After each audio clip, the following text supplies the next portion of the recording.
नमस्कार, आप सबका स्वागत है आपके अपने चैनल भूषण ब्लॉग्स पर। आज हम आए हैं एक ऐसी ऐतिहासिक वास्तु देखने के लिए जिसका नाम आपने ज़रूर सुना होगा। जी हाँ, ये बहुत ही प्रचलित जगहों में से एक और पुणे की खास पर्यटन स्थलों में से एक शनिवार वाड़ा। जी हाँ, हम आए हैं पुणे के शनिवार वाड़ा को देखने के लिए। तो चलते हैं इस वाड़े की तरफ।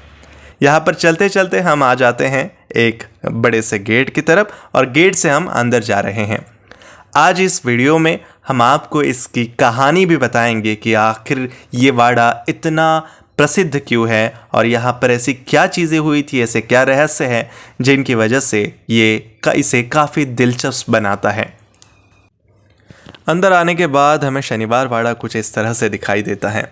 यहाँ पर काफ़ी सारी भीड़ हमें दिखाई दी और इस भीड़ के शिकार हम भी हुए। असल में ये भीड़ होने की वजह कुछ ऐसी थी कि यहाँ का जो मशीन था वो ख़राब हो चुका था, इसलिए टिकट हमें ऑनलाइन ही लेना पड़ रहा था।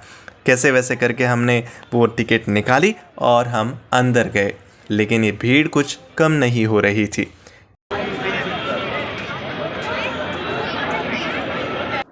ये बड़ी बड़ी दीवारें देखकर आपको शनिवार वाड़े के भव्यता का परिचय भी हो ही रहा होगा। अब हम आपको जो दरवाज़ा दिखाने वाले हैं, ये दरवाज़ा दुश्मनों के हिसाब से बनाया गया होगा, जहाँ पर दुश्मन आने के लिए 10 बार ज़रूर सोचता होगा।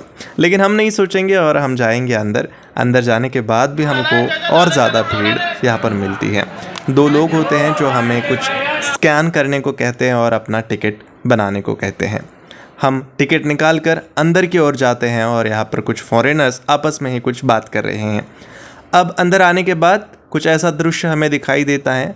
अब आपको पूरा शनिवार वाड़ा थोड़ी थोड़ी चीज़ों में, वीडियोस में दिखाई देगा, लेकिन तब तक हम आपको इसकी कहानी ज़रूर बताएंगे।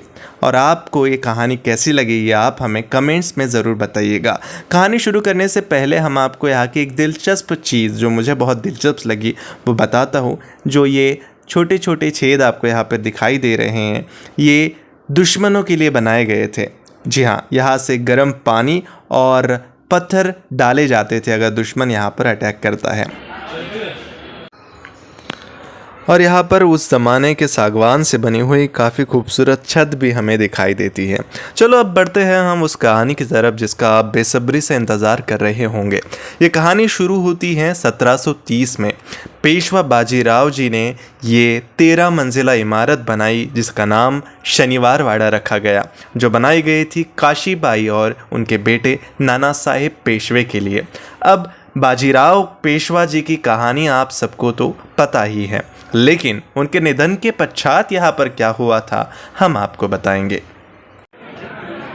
जैसा कि आप यहाँ पर वीडियो में देख सकते हैं कि यहाँ पर वो 13 मंजिला इमारत नहीं है, क्योंकि सन 1828 में एक भयानक आग में ये वाड़ा जलकर खाक हो गया और यहाँ पर कुछ भी नहीं बचा। पेशवा बाजीराव जी के मौत के बाद यहाँ पर बहुत सी दुखद घटनाएं घटती रही। जब पेशवा नाना साहेब यानी पेशवा बाजीराव जी के बेटे जी का निधन हुआ, तब उनके 3 बेटे थे, विश्वासराव, माधवराव और नारायण राव। पेशवा नाना साहेब के मौत के बाद विश्वासराव को पेशवा बनाया गया और इस बात को चलते उनके चाचा रघुनाथ राव यानी जिनको राघोबा भी कहा जाता था, वो बहुत नाराज़ हो गए। राजगद्दी संभालते संभालते पानीपत के युद्ध में विश्वासराव जी की मौत हो गई और उन्हीं के साथ साथ माधवराव जी का भी अंत हो गया। उनके बाद पेशवा बनाया गया नारायण राव को। जिस बात के चलते पहले ही रघुनाथ राव चिढ़े हुए थे, वो और ज़्यादा चिढ़ गए, क्योंकि उन्हें पेशवा न बनाते हुए नारायण राव को पेशवा बनाया गया था। और इन्हीं सब के चलते शनिवार वाड़े में षड्यंत्र शुरू हो गए। इन्हीं षड्यंत्रों का जब नारायण राव को अंदाज़ा आया, तब उन्होंने उनके चाचा यानी रघुनाथ राव को नज़र कैद कर लिया। उन्हें नज़र कैद करने के बाद उनकी पत्नी आनंदी बाई और रघुनाथ राव जी का द्वेष और ज़्यादा बढ़ गया और इन्हीं के चलते रघुनाथ राव जी के पक्ष में जो कुछ लोग थे वो भी थोड़े नाराज़ हो गए और उन्होंने सोचा कि रघुनाथ राव जी को यहाँ से आज़ाद किया जाए। आज़ाद करने के लिए भारी प्लानिंग शुरू की गई और शनिवार वाड़े को एक ऐसी रात मिली जो वो इतिहास में दर्दनाक रात कहने को मजबूर करती है। गणेश उत्सव के कारण अपने चाचा को रघुनाथ राव को नज़र कैद से थोड़ी सी ढील देने के आदेश नारायण राव द्वारा दिए गए। अब पेशवा नारायण राव के लिए मुश्किलें बढ़ने वाली थी, क्योंकि इसी आज़ादी का फ़ायदा लेकर रघुनाथ राव ने अपने सहकर्मियों के साथ मिलकर उन्हें ही कैद करने का प्लान बनाया।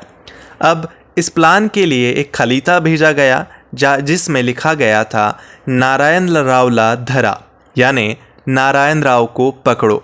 लेकिन रघुनाथ राव की पत्नी आनंदीबाई ने उस खलीते को बदल दिया था, जिस खलीते में ध की जगह माँ कर दिया गया और नारायण रावला मारा, यानी नारायण राव को मारो, ऐसा लिखा गया था। और गणेश विसर्जन की रात इस प्लानिंग को अंजाम दिया गया और कुछ शिकारियों द्वारा नारायण राव पर हमला बोल दिया गया। नारायण राव जब सोए थे तब कुछ आवाज़ की वजह से थोड़ा सा अंदाज़ा उन्हें हुआ, वो उठ गए और वहाँ से भागने लगे। भागते भागते ही शिकारियों ने उन पर हमला बोल दिया और उन्हें मारते रहे। मारते मारते नारायण राव चीखते रहे कि काका मला वाचवा, यानी चाचा मुझे बचाओ, लेकिन उनकी वो आवाज़, वो गूंज किसी ने नहीं सुनी और उनके दर्दनाक मौत के बाद यहाँ पर वो आवाज़ें हमेशा के लिए गूंजती रह गई। जब जब पूर्णिमा होती हैं तब तब ये आवाज़ें यहाँ से आती हैं, ऐसा यहाँ के स्थायिक लोगों का कहना है। इसीलिए शनिवार वाड़े में रात के समय आना सख्त मना किया गया है। अब आपको जो दरवाज़ा यहाँ पर दिखाई दे रहा है उसे नाम दिया गया है नारायण दरवाज़ा, क्योंकि यहीं से उनके शव को बाहर की ओर ले जाया गया। इसी की तरह कई कहानियाँ इस शनिवार वाड़े से जुड़ी हुई है। हमें कभी मौका मिलने पर हम आपको ज़रूर बताएंगे कि यहाँ पर क्या क्या और चीज़ें हुई थी। ये मैडम यहाँ पर लोगों को गाइड कर रही हैं, यहाँ का इतिहास बता रही हैं। हम भी आपको यहाँ का संपूर्ण इतिहास एक वीडियो बनाकर ज़रूर बताएंगे। यहाँ पर अभी बहुत सारी सुंदर सुंदर पेड़ लगाए गए हैं और यहाँ इसे और खूबसूरत बनाया गया है। इसे और ज़्यादा से ज़्यादा देखने के लिए आप पुणे में आने के बाद शनिवार वाड़ा ज़रूर आए और इस जगह को अनुभव करें। यहाँ पर 4 ऐसे बड़े बड़े दरवाजे हैं जिनका अलग अलग नाम और अलग अलग महत्व भी है। इन दरवाज़ों के बारे में और इन सारी चीज़ों के बारे में हम आपको और ज़्यादा से ज़्यादा जानकारी ज़रूर देंगे। अब लेते हैं आपसे विदा, क्योंकि हमें जाना है और एक दूसरी जगह। वो जगह भी हम आपको जल्द अगले वीडियो के द्वारा बताएंगे।